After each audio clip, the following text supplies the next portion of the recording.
You can thank Max for your close-up. This is the focus group.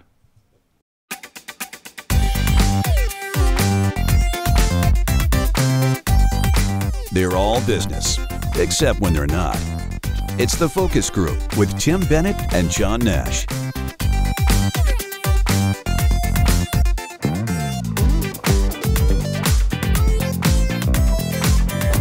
Hello, everybody, and welcome to the Focus Group. Tim Bennett here, as always, with my good friend and co-host, Mr. John T. Nash. Thanks for joining us here each Wednesday. Be sure to also catch our podcast, which is TFG Unbuttoned. Find all of our media housed at focusgroupradio.com. You also find our sponsors listed there. Be sure to click on them and support them as well for them bringing us to you each week. So we appreciate it. So, hey, Mr. Nash, how are you? We're in the month of September firmly. You know, it's my birthday month, and it's one of my favorite months of the year. You know, occasional humid day aside, you're pretty much guaranteed days that are 73, maybe. It's like being in LA, right? 72 and sunny. Yeah, it's best weather in any state usually September, I think. I love it. It's and so far it hasn't disappointed. This past weekend was very delightful. Got some good bike rides in, and I'll get to something else when we get to catch our eye. Did you happen to catch? I was unaware. There's been a lot of kerfuffle, particularly earlier on in the week, but I didn't know that the VMAs, the Video Music Awards at MTV, even existed anymore. Let alone, did you see Madonna's costume? Madonna, or her entrance, or for Madam X, and I'm sure you saw. Was it Megan Fox's dress, who was on the arm of someone called Machine Gun Kelly? It's basically like it was a sheer piece of lace with a thong or something. And then, of course, there's a Lil Nas X, the gay rapper, who I think kind of took a lot of awards and took the prize for one of those performances that people are like, wow, like, you know, shower scene or something like that. But yeah, I agree with you. I had the same exact thought you did, because I watched some of the clips that they aired, and I just thought, I think it's a function of age. We're not, and then the other side of it is, you know, when we were out in San Diego, we had this channel on. It was called the 80s channel or something, and it was nothing but videos. The stuff, right. You know, Duran Duran, and it was all the stuff that we used to sit through hours of watching MTV, hoping that a B-52s video would come on, or hoping that it was going to be a new Madonna, or it's, you know, Tina Turner comes on, there was a Mad Max video. That took me squarely back to my concept of MTV. MTV now is the Real Wives, right? Is that them, or is that VH1 or Bravo? No, that's Bravo. Bravo. That's the Cohen channel. The divorcee. Oh, so MTV is usually, you know, Pregnant at 16, Sweet 16, or, you know, my pregnant wife at 16, you know, like those teen things, right? And I guess Love and Hip Hop is another one of the big ones on MTV that migrated off. So it's not a music video channel anymore, and it's a lifestyle thing. And then you have the VMAs, and you know, did you see any clips where they showed the backdrop was the outline of the astronaut? Remember when MTV launched? It was Did anybody really understand that? Like, you and I would get it, but does anybody nowadays understand that? Probably not. I found the whole thing. You saw strange. Part of it? Well, yeah, because there was all this chatter about Madonna, so I saw her on social media, so I had to go look. So I went and looked and found this thing with her. And then I was just fascinated by the exactly what you said. I saw there's the astronaut. I didn't know a lot of the acts, but I thought, you know, had there still been a MTV channel or VH1 channel that actually did play music besides the classic stuff, I probably would watch it, maybe flip through, see what's new. But they must have done the research and told them that Real World and a lot of those other shows that they started doing, those reality shows, that were more important than the music. For us growing up, MTV was a cool thing. You know, it was really a pretty cool thing. So I was surprised by that. But I laughed at when she turned around and showed her butt. Somebody said, one of the comments was she was looking like Amanda Lepore. Remember her? I do remember her. Yes, I do remember her. Amanda Lepore. They said Madonna's got new boobies, new butt, new face. And she's 63 years old. Off she goes. You know, on that video front, sometimes I'll listen to Pandora, and you know how it keeps a history of what you've been listening to, and I'll hear some songs that I love, and I'll just jot them down, and I locate them thanks to you. You said, hey, just go to YouTube. You'll find the video and the song. And there's a song out by the Knocks, one of my favorite groups these days, and it's called Bedroom Eyes. And the video was hilarious. And I would have loved to have actually seen the video on TV as opposed to YouTube. It's just kind of the same thing, but yet it's a very directed thing as opposed to it popping up. So there are a lot of good videos still being produced, and they're fun. Right. They just happen to now be promotional items that are thrown onto YouTube or Vimeo, I suppose, right? Yeah. Hey, you know who else has done a video, which I didn't know, and I came across doing this sort of thing? Chip Kidd. Remember Chip Kidd? I do remember Chip Kidd. The graphic book designer was on with Lisa Birnbach when they did True Prep, but he has done apparently he's a pretty good singer, I guess. Well, the video is somewhat engaging.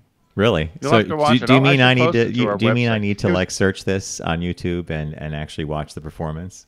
Well, it was done 10 years ago, and I expected it to be like anybody who just says, "I'm going to do a video." I thought, well, maybe it'll be a train wreck. I'm going to do a radio show. Okay. Yeah. So I went and looked, and actually, I'm like, it's pretty good. I could see it being on the television. So, non sequitur, did you get your training for commissioner stuff? Did you sit down with the town lawyer and hear all the things you're supposed to do and not do? And was it like, did it blow your head? Well, I've had my official photograph. You did? Okay, excellent. Which I haven't seen yet. And then I have a meeting with the mayor this week. I get sworn in on Friday. Mm-hmm. Friday on the 17th, and then I'm official. So they said I'm not going to meet with the attorneys and everything, I guess, until it's official.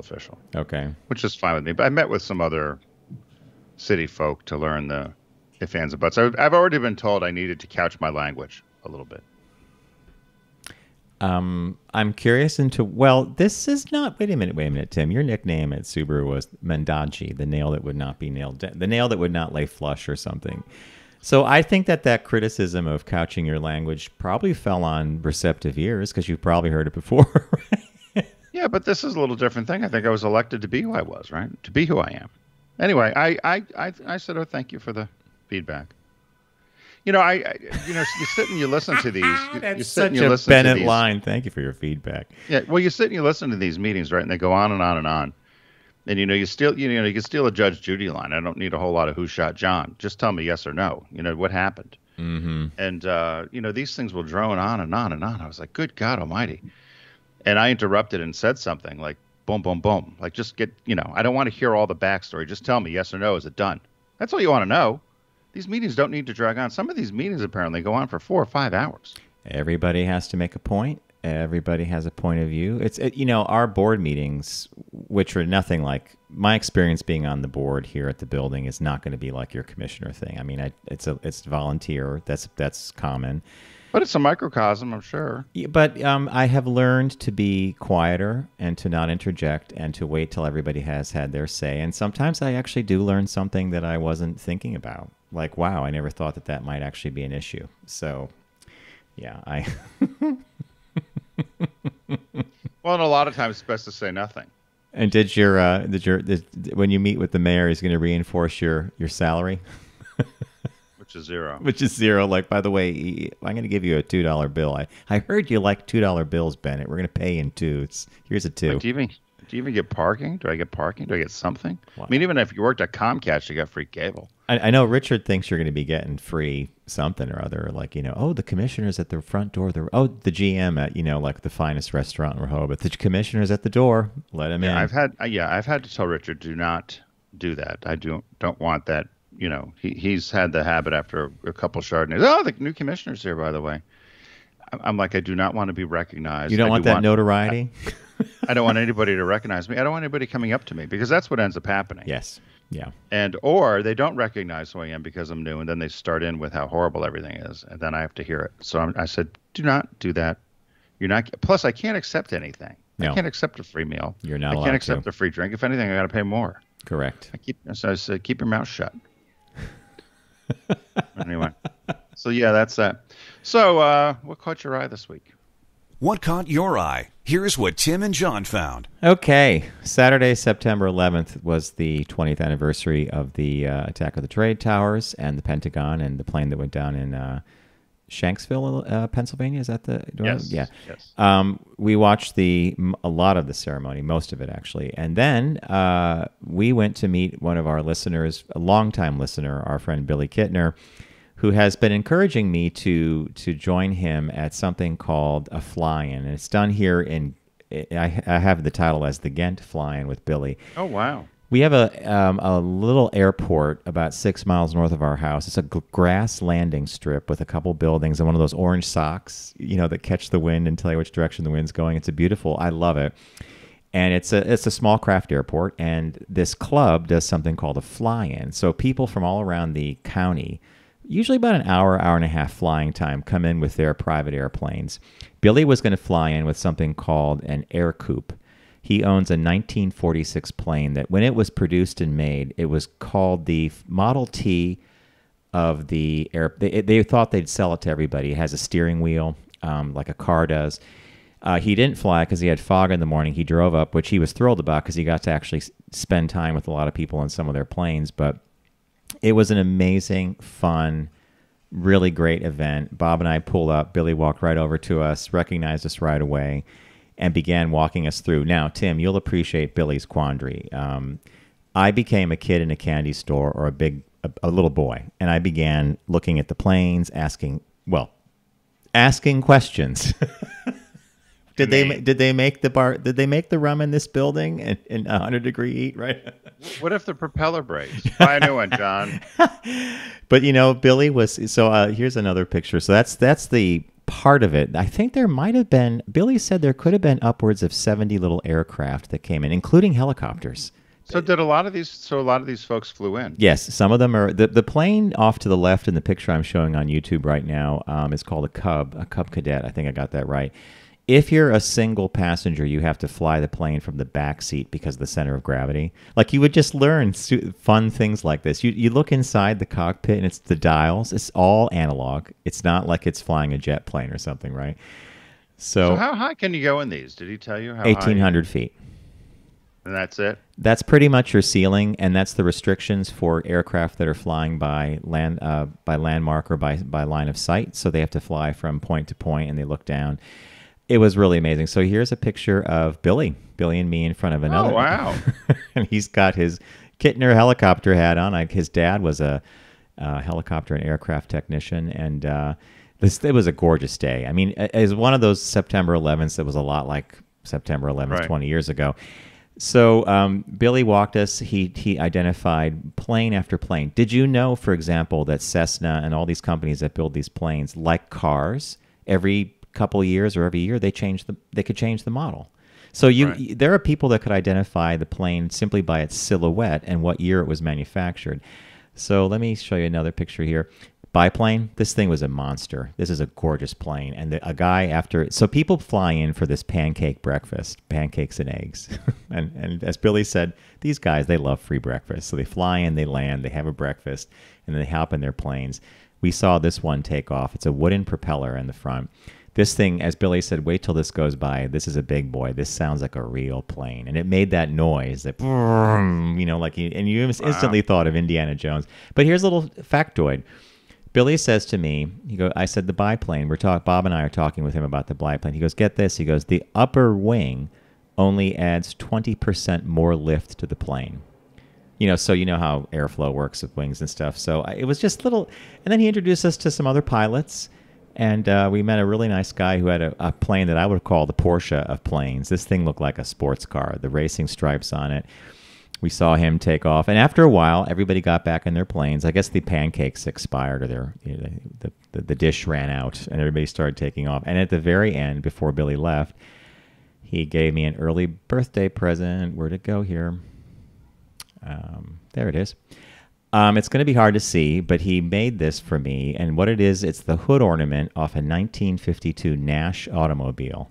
Oh, wow. That's cool. He mounted it on a portion of an aircraft wing. So I should re-photograph this and share it with listeners on Facebook. I plan to do that from a side view because it looks like someone cut a piece of a wing off because there's struts and all this other stuff. But underneath the hood ornament, the wing part, it actually says 1952 Nash. And so you and I think that some of the best... It's very cool. Oh, what are the best gifts you ever get given? The ones that have a story attached to them, right? Yeah. So the story behind this was he saw the hood ornament. He thought of me. He put it on. He created that base because it came off an airplane wing, And then, he said, look, you guys have been in my life for, 10 or 12 or 14 years with the focus group. And I just think how cool is that, right? So we ended up staying till about noon, watched most of the planes take off, and there you go. So a big thanks to Billy Kittner for coming up and doing the Ghent flying, and for my incredible early birthday gift.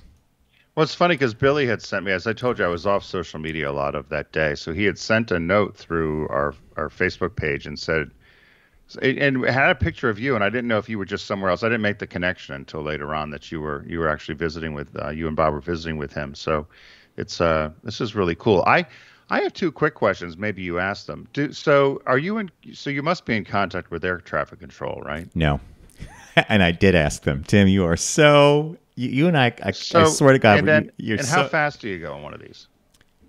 Could be 90 to 120 miles an hour. Because here's what I'm thinking. I'm thinking we should get one of these. It'd be easy to.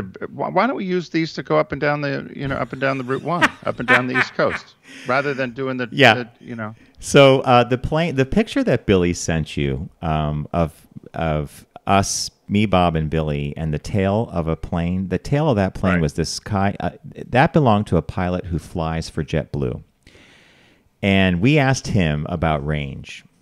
And he looked at Billy and he started laughing and he said, "Yeah, it's bladder range."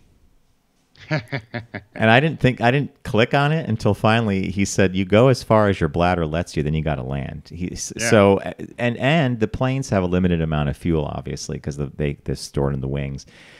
But I agree with you, and it's very weather dependent.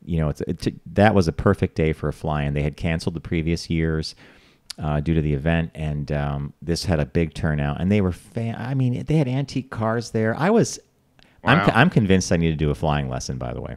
And Billy, I was going to say, and I was hoping you did, because I'm thinking maybe we can do this back and forth to Rehoboth. You can go Ghent, Rehoboth. Wouldn't that be a lot easier than driving? I wonder how long it would take. Ask Billy how long it would take, because there is a little grass strip here in Rehoboth that they use like 5 miles from the house that people can land in. Wouldn't you love it? So Billy already sent me the name of a school in the county that teaches, and he said, he introduced me to a couple different pilots, and when he brought up the fact that you've seen me in this mode where I'm like, let me at it. I want to, I was asking question after question about this and that. And then the one guy says, if you're going to do anything, get it on the books, get the hours on the books, because the pilot thing is actually dependent on your time in the air, and then you could train for instruments and stuff. Then I learned one of the guys he introduced us to was talking about John F. Kennedy Jr.'s last flight, the one that he perished in on the way to Martha's Vineyard. And the guy said all he had to do was flick the autopilot on. And I said, what are you talking about? He said, the minute you fly into a bank of clouds, disorientation occurs. If you're not looking at the instruments the right way, or he said you could be in the water before you know it, because there's this thing called the false horizon, that's a little ball that rotates up and down in the I was just like, wait a minute. And he said, but he had a plane that he could have just flicked the switch and put it on autopilot, or he could have gone, they called it vector to vector, like tower to tower. That was like kind of, and then Billy said, yeah, trust me. He goes, I've been flying over open water where you look down and you lose perspective on the height you are above the water, and before you know it, you could be like like a couple feet above, so I was like, there's more to this than just, yeah. So anyway, I was a kid in the candy store, loved it. Thank you to Billy. And there you have the Ghent flying. And I will let you know when I do a flying lesson, because apparently they take you up. You can turn left and right and up and down, and then they land, and that's your first lesson. Well, that'd be good for you. Of course, you're not afraid of any of that. Well, I think this could be a hobby that really, really takes my love of cycling, which is all about physics and the bike, to a whole new level. Here's instrumentation. And the way Billy described, and all the pilots, the way they describe the act of flying a small plane, it reminds me of when you used to talk about driving a stick shift. You had to know the mechanics of what you were doing. You had to push the clutch at a certain time. You had to do this. There was a mechanical reason the car would do something, and it's the same with the plane. That guy I mentioned earlier, the JetBlue pilot, he goes, they call those planes fly-by-wire. You push a button, it could actually take off and land itself as long as you program everything. And he goes, we basically sit in the cockpit. It's not like this little plane thing. Amazing, right? Wow. Well, I'll be curious to see how your lesson goes. And then I'll land down at the Rehoboth Strip. Was Bob bored? Did Bob get bored? Bob loved it. Bob, Did he had a ball. The minute they started taking off and landing the planes, and they would come right by you, the propellers going. It was cool. It was really cool. Yeah, exactly. And people knew people based on the airport they were based out of. So it'd be like, oh yeah, he's over at that one. Yeah, he's over at that airport. It's very funny. He's over at Woodstock. I'm surprised he got up today. Yeah, exactly. Well, mine can't be any different, which is the joy of Caught My Eye. Mine relates to our friends over in China. Apparently, the president over there, President Xi Jinping, I always say his name wrong. Yeah, right. Xi Jinping, yeah. Xi Jinping has banned effeminate men from national television. He's very upset by what's going on with Chinese on TV. So the headline is China issues a ban on sissy men. I thought this was initially a prank or a joke, but it's all over the internets. The president has instructed broadcasters to focus on promoting the revolutionary culture of the communist government. They're very concerned about what's going on, and they're blaming the South Koreans and the Japanese for their K-pop and what's going on with making men too effeminate. So you just said something I was going to ask you. I always thought these boy bands that he thinks are the sissy men, this is a Korean phenomena, right? And Japanese or Korean phenomena? Right. And he thinks that it's infiltrated into China, and the Chinese are of course, like the Chinese do, they're copying it. And he's upset by it. It's really ruining their culture, he says. He said that he's calling it a national rejuvenation program, which includes increased state control of business, education, culture, and religion, which includes this ban also on certain online games and a curbing of celebrity culture. So this came from our friends at NPR. He says the nation must resolutely put an end to sissy men and other abnormal aesthetics. He says business is under increasing pressure to align with the president's vision for a more powerful China and a healthier society. He says the government has in the past reduced children's access to online gaming, boy band culture, gambling, and cryptocurrency in sports, and now they're making it even older. So this went into effect last Wednesday, and you have to. So on Wednesday, they're now limiting. Certain outlets report that, as I said, the rules took effect Wednesday, limiting anyone under 18 to only 3 hours a week of online gaming, and prohibit game playing during school day. During the school day play. So you can't do it then either. These online gamers. And the Communist Party has also warned that celebrities are exhibiting immoral behaviors, and we should not be looking at them. They're vulgar internet. So I don't disagree with that. They said some of these internet celebrities are vulgar, and this admiration of their wealth and celebrity needs to stop. Instead, Chinese programs should vigorously promote the excellent Chinese traditional culture, the revolutionary culture, and the advanced socialist culture. You wonder why they're best friends with the North Koreans. And the glorious leader. Yeah. The glorious leader. So they also said, and then they did one last thing. They've used insulting. They said they've used insulting language and insulting slang term for effeminate men, Nying Pao, which literally means girly guns. So that's what they've been calling these Nying Pao men, girly gun men. So it's banned in China. Please do not do. Wow. So that's all I can say is wow. I mean, I know that when you sent this over, I had seen an article about it, but I had thought maybe it was kind of a fake thing, but it's real, and it popped up a lot, and he really did make a speech about it. So girly men. Yeah, and the other issue here, they had the one child policy, which they've now disastrous, basically. Right, which essentially meant they had a whole country full of men because they were killing the girls or putting the girls up for adoption, allegedly. So.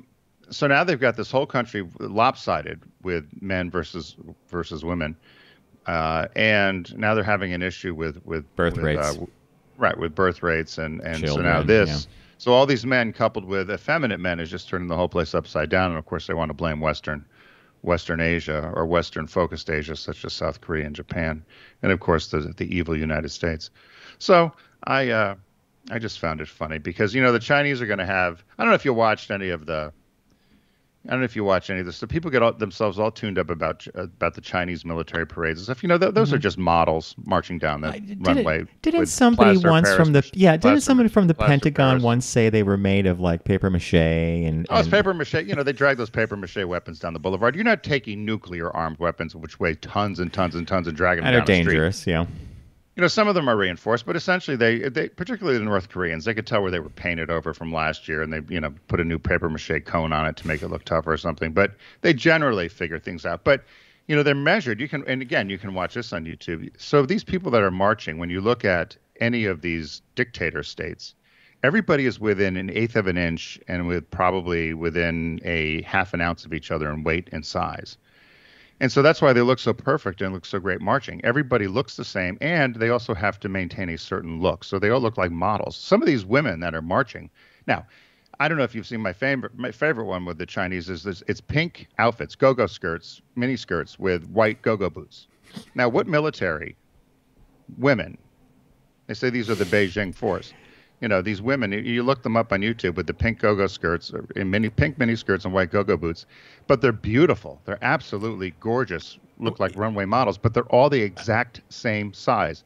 Hats, everything perfect. But that's what they do. It's to show you that they're perfect and everything. This is not a fighting force. And it's standardized. It's a runway show. You're basically talking that they standardize the people they pick for height, weight, and looks, right? And looks. And I love the pink thing. It's almost like they looked at the Pan Am air stewardesses from years ago and said, "Hey, Pan Am's got it. We should use that look for our for our military." Well, how right? they're marching in these white go-go boots. I think of you all the time because you love a go-go dancer. I do. When you see these girls marching down, Tiananmen Square, it's hilarious because you're thinking, what fighting force is wearing pink mini skirts and white go-go boots?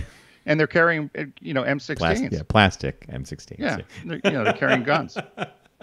Anyway, that's it. All right, so I think we're going to take a quick break, right? And on the back half of the show, we have a really cool business birthday and a shop talk about business travel. So don't go anywhere, folks. Stay with us. We're going to be right back after this little break.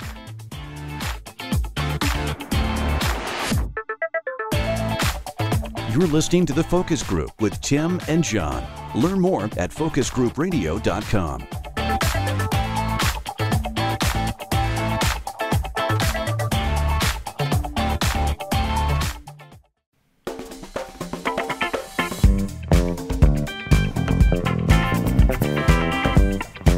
Now back to The Focus Group with Tim and John.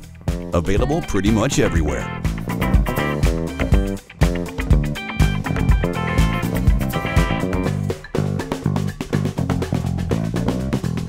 That's right. If you can't find us, you're not looking. We're pretty much everywhere. All you have to do is type in our names and the focus group, and you'll find us somewhere, whatever your media platform of choice is. And it's free. And clearly, if you have a problem, talk to the commissioner. Talk to the commish. And be sure to head over to focusgroupradio.com to learn more about us and also find our sponsors there and shop away. As John says, we have a business birthday, and then we have some shop talk in the second half of our show here. So let's get going with our business birthday today.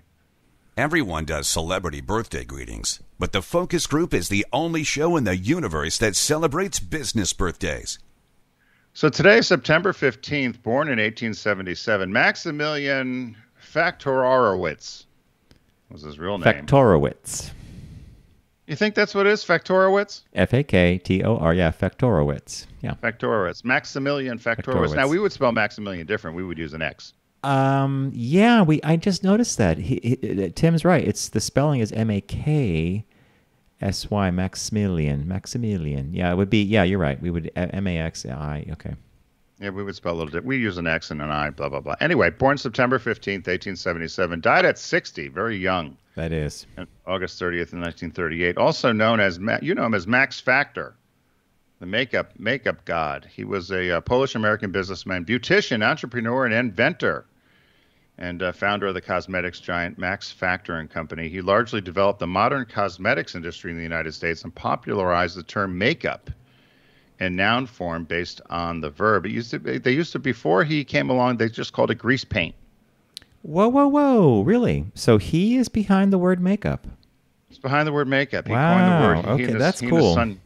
Yeah, he and his son coined the word makeup. Now, this is one of these where I think this. Now, somebody may have already done a documentary or a bio on him, but he would be an interesting guy to do a bio on. He's known for doing makeovers for starlets and giving them their signature looks. For example, the most iconic looks for starlets included Jean Harlow's platinum hair, Clara Bow's bob, Lucille Ball's false lashes and red curls, and Joan Crawford's hunter's bow or overdrawn lips. He was responsible for all of that. He was born in, as I said, he was born in Poland. His father and his family could not afford any formal education, so he began working as an assistant to a dentist and a pharmacist. He didn't particularly like it, so then he went over and apprenticed at a wig maker in central Poland. And he got a bunch of experience, ended up in Germany working for a leading hairstylist and cosmetics curator. And at 14, got another job with a Moscow wig maker. And the family, the Russian royal family, liked what he was doing, or the imperial Russian family liked what he was doing so much that they brought him on, and he ended up being the person in charge of making sure that the Russian nobility looked great every day. And Seriously, he was like the court beautician, right? Like you right. got to get well. Okay, that's Yeah, so it says the Russian nobility appointed Factor the official cosmetics expert for the royal family and the Imperial Russian Grand Opera, an honor which led him to be closely monitored. So he came up with a bunch of, he would work with a bunch of different, from his work as chemist and pharmacy, would work with a bunch of different rouges and creams and fragrances and of course his wig background training. But being a Jew, he started seeing how not only in Eastern Europe what was going on, but what was happening in 1904. He says there was increasing anti-Jewish persecution developing in the Russian Empire. So they decided they wanted to sneak off to America, he and his wife and family. So they pretended he was sick. And they were able to get on a boat and ended up in Ellis Island with $400 in their pockets and made their way to St. Louis, Missouri. And he went and got a spot at the World's Fair, 1904, and opened up what he anglicized his name, made it Max Factor. So that's, from the name we said before. Mm-hmm. Unfortunately, his business partner stole all his stock and money. And so he had to recover again. He had some help from some people in the town of St. Louis and friends and family, and started all over again. Essentially, saw in 1908, 4 years later, that there was lots going on in Hollywood with the growing film industry, and thought there was some opportunity there to use his advances that he made with makeup and cosmetics and wigs. So he headed out to L.A. And he opened up a store. He advertised a business called Max Factor's Antiseptic Hair Store. Doesn't sound too pretty. And but ended up soon that everybody started wanting to get his what they called grease paint in stick form. And but he wanted to call it makeup because it could be thinly applied and it didn't cake up. And there were also color appropriates. Before then, there was really only one color that they used for film, and he was able to do 12 different graduated shades of color for people on film, even though it was black and white. So people loved it. So he perfected the cosmetics and perfected cosmetics specifically for motion pictures, and had a huge, huge following, of course. He also was able to, because they wanted his wigs and his hair, he was also able to get all of his kids into most Westerns that were done then, because he said, I'll let you use my wigs if you put my kids in your movie. And the kids would watch. So the kids were all extras in a lot of these Westerns, they said.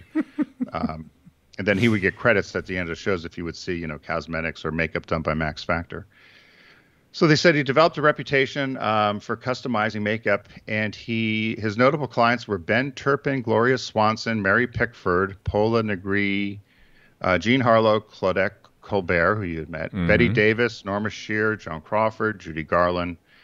And his salons were a must go to, and he had these people were regular customers. And his son, actually Max Factor's son, at the suggestion, decided to start referring to his products as makeup rather than just cosmetics or grease. And so he was considered to be the very first person to make it okay to wear makeup because it was not nice to do that in polite society. It was only for theater people, which the aristocrats didn't necessarily care for. Now, So, just a question for you. I'm assuming, based on the litany of stars and the association with Hollywood, that the loss he suffered in St. Louis when his former business partner stole basically all his money in the stock, he rebuilt successfully, right? yes. And probably better than he had before. Right. And to the point where he was very, very well known. They said in 1938 he was traveling in Europe on business, and they had a layover in Paris, and somebody found out he was there, and they wanted to kidnap him, and they were going to kill him in exchange for money. Oh, that's They not said cool. it's either your money or your life. They tried to call the police. They tried to do a decoy. I mean, it was almost, he was that wealthy, that well known as somebody who would, who you'd want to, extort. His fortune, Max Factor's still around. It was still up until one of his great grandchildren, our age, named Andrew Luster. It's his great grandson was going to be an heir to all the fortune. It's like $400 million. And he ended up having himself too much good time at parties and was, I guess, giving girls GHB. Oh, you mean like unconscious drug, the date rape drug? Date rape drug, and was convicted for 124 years in prison. So he's in prison. So did the money go to him? Well, they said that he had to liquidate a lot of things and went bankrupt. So I don't know what's going on with the company. I'm sure the name and everything's still around. Somebody must have bought it. I don't know exactly what happened. But can you imagine what an idiot? Yeah, I mean, what a way to end that birthday. Like, so this guy rebuilds himself after coming to escaping Europe, coming to the U.S., business partner who he trusted rips him off. Right. Yeah. Then he bootstraps again, and he basically creates Hollywood in some ways, because these starlets were the things that drove the pictures. And then the heir to the fortune sits in prison because of bad behavior. I mean, super bad behavior. Let's put it. Date rape drug. Yeah. Put it more cap on. Allegedly. And the other half brother, somebody was part of part of the Chicago mob, and his half brother John was involved as a con artist, gangster, and prohibition. So that's why I said this would be an interesting documentary to do about the Max factors. I agree. It would be a good one too. Okay. So yeah. So nicely done. But you'll have to, maybe we'll have to get some Max Factor makeup. I always thought that stuff was cheap. You mean as a brand, or as a you mean like as if you looked at Clinique or any of the like other Revlon or something? Yeah. That Max Factor was somehow on the lower end of the price scale. I don't know. Since you and I aren't using grease paint. Yeah, I don't buy makeup, but now I have a whole new respect for it after I knew what he did and how he how he did it. So we'll see what happens. But yeah, so that was happy birthday, Max Factor. Max Factor. So John had found for our shop talk today. John had found this article, which I found interesting because, I'll read the headline and then I'll tell you why I found it interesting. Forever changed, CEOs are dooming business travel, maybe for good. And so there's a story about many of you know, particularly with corporate America or any sort of business travel, that people would do lots of business travel. In fact, they said in this article, hotels, in some cases, in some places, up to 2/3 or more of their revenue would be based on the business traveler. And the airlines also relied quite a bit on the business traveler for their revenue and to whether they were going to be in the red or the black that year. And so they go through a number of these companies that have somewhat decided that they're appreciating the fact that with the event that there hasn't been as much travel, and it's helped the bottom line. It's also helped with carbon or their carbon footprint. I think that's a little bit of a stretch. Agreed. I'm not so sure these companies care about that. Do you? I think they do, but this is a really, really easy way for them to take and claim that they're like environmentally, conscious. Right.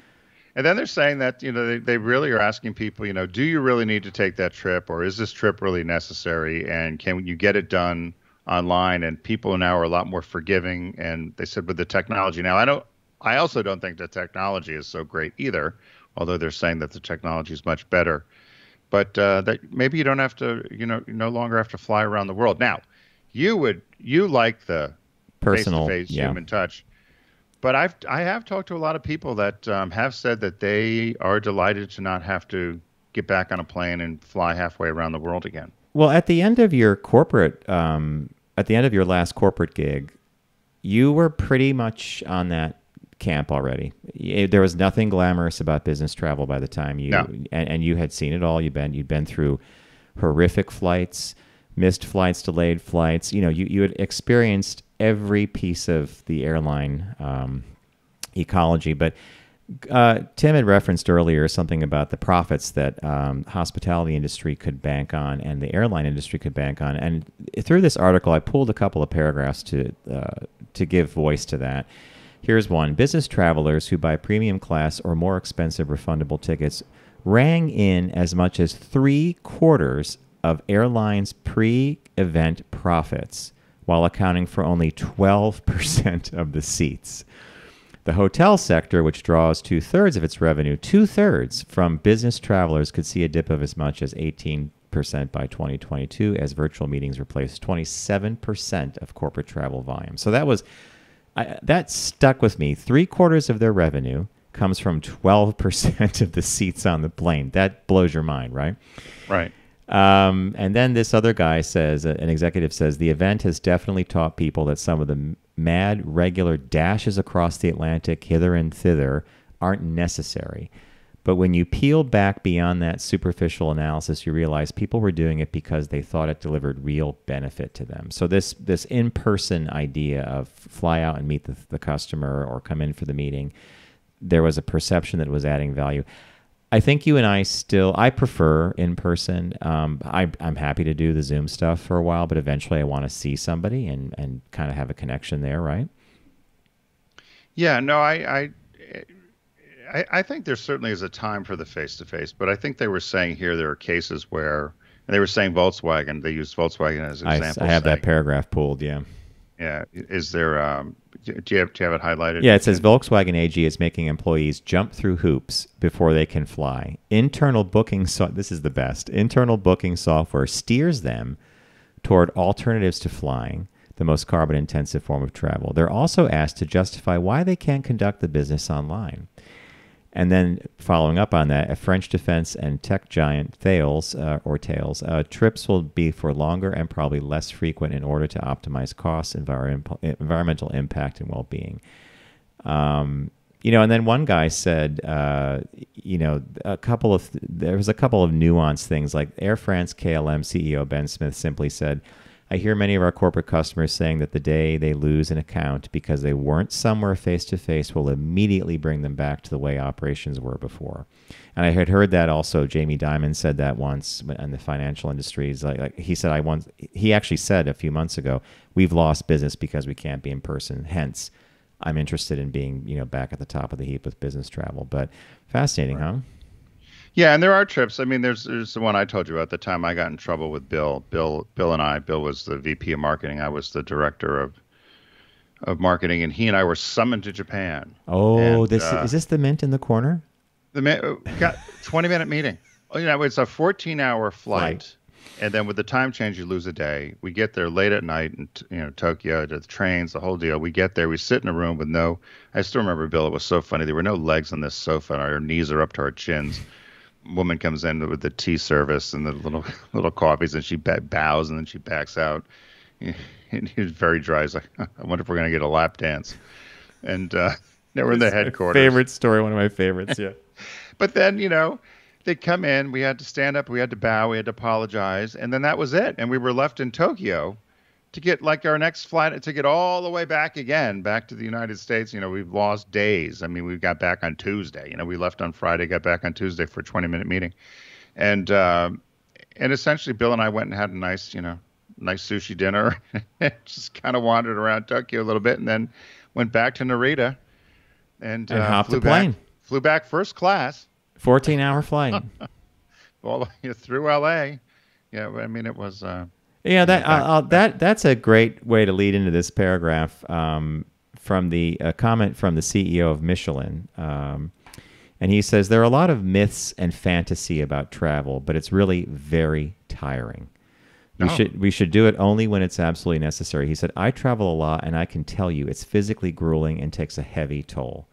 I couldn't agree more. I remember sometimes when you would get back from these trips, and you had to go to the office. Yeah. You'd be on like your circadian rhythm was on a whole different thing, and you'd have to go in and function, and then you'd crash. Yeah, it's... And the Japanese excuse would always be, how come you're not in? And, I won't do the broken accent, but it was essentially, they'd look at you and say, international businessman. Like, you have to be up for it's no excuse. They'd have one pair of underwear they'd take with them. They just wash it out and, blow dry it. I mean, it was nasty.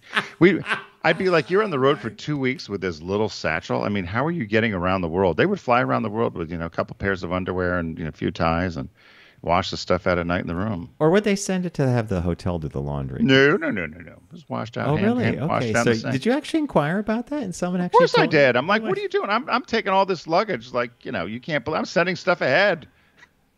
Remember I sent stuff ahead that time when I met you in California. You had it shipped. Yeah. But yeah, now, and granted, I was too far at the other end. But, how they would travel around, I'd look at them and be like, wow. I'm not washing my undies out and hanging them up. Hopefully they'll be dry in the morning. I mean, usually you get in late, but can you imagine if you had to make sure you're putting wet panties in your little tiny bag? And you've traveled. This was a carry-on. Yeah, and on top of that, and this is going to this corporate travel thing and having to be somewhere at a certain time.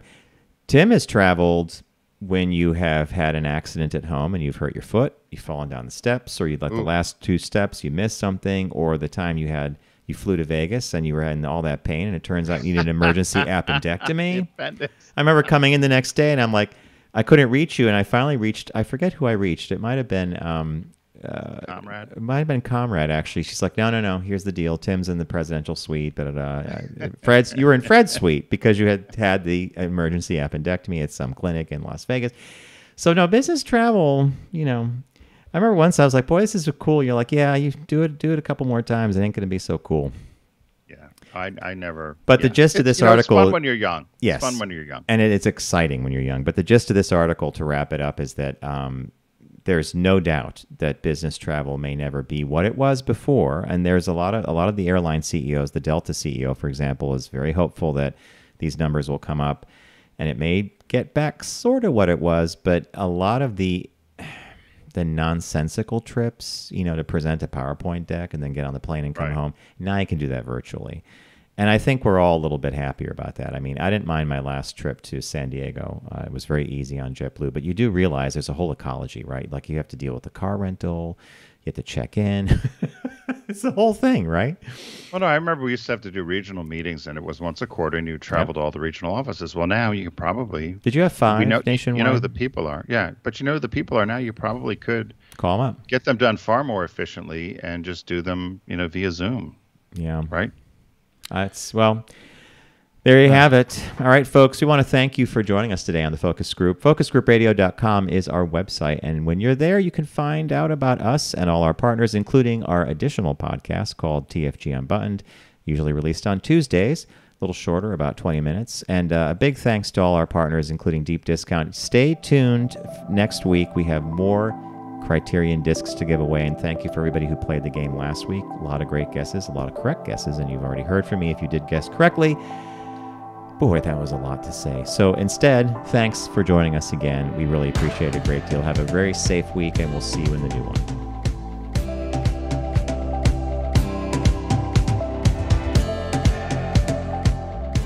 It's the Focus Group with Tim Bennett and John Nash. Accessible on all platforms. Subscribe, like, and rate us on your platform of choice. Learn more at focusgroupradio.com. That was a stunning focus group.